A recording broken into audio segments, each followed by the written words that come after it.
আজকে আমার মা মাছ রান্না করছে, তোমরা দেখতেই পাচ্ছ।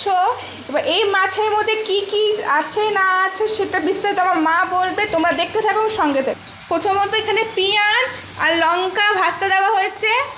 এবার কি দিচ্ছ? আলু, টমেটো।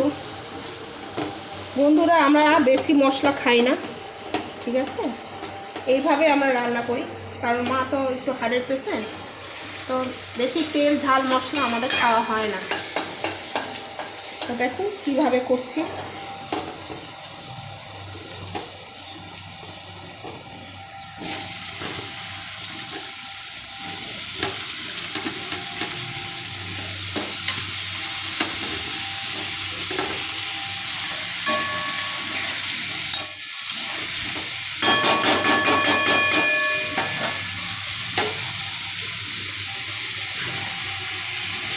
এখানে এটা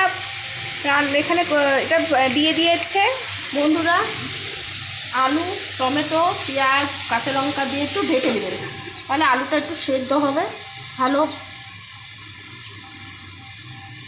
এরপরে এটা ভালো করে এটা সেদ্ধ হওয়ার পর তোমাদের সাথে আবার ভিডিও স্টার্ট করব। এরপরে একটা বাটিতে জিরার গুঁড়া, 1 চামচের মতো জিরার গুঁড়া দিলাম, একটু হলুদ দিলাম। আমি তো বলেছি আগে মশলা বেশি না, এটাই। আর 2-1টা রসুনটা একটু থেতো করে নেব।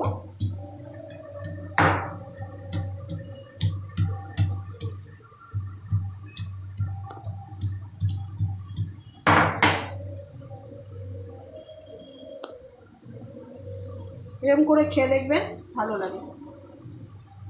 বেশি হিবিজিবি মশলা একটুকু ভালো লাগে না। সব জিরা গুঁড়ার মধ্যেই দিয়ে দেবেন, যখন মশলা কষাবো তখনই সব সিদ্ধ হয়ে যাবে।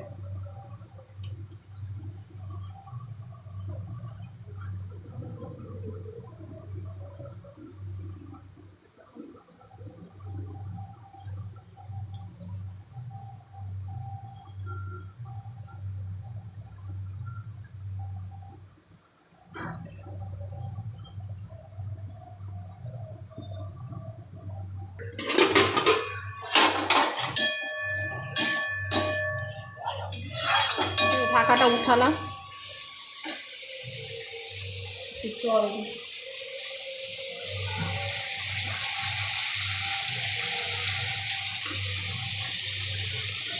একটু জল দিয়ে এটার মধ্যে সিদ্ধ হবে সব। খেতে খুব টেস্ট হয়। লবণ দিয়ে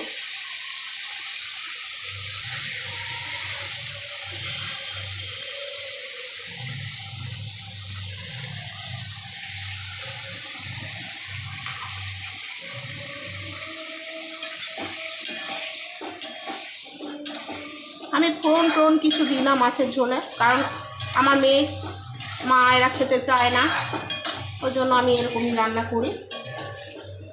ওদের ভালো লাগা আমার ভালো লাগা, ঠিক না বন্ধুরা? এখন কষতে দিয়ে দেবো।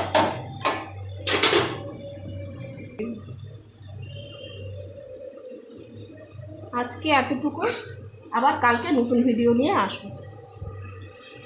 তোমরা কারা কারা এরকম মাছের ঝোল খেতে পছন্দ করো অবশ্যই কমেন্ট করে জানিও। আজকের মতো টাটা, গুড বাই। ভালো করে হয়ে যাক, তারপরে তোমাদের সাথে মাছ ছাড়াটাও শেয়ার করবো। দেখতে পাচ্ছ আমার মা এখন ঢাকনা উঠিয়ে দিয়েছে।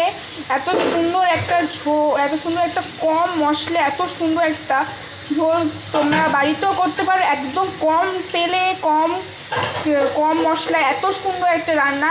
খেতেও যত টেস্ট হবে, শরীরও সুস্থ থাকবে।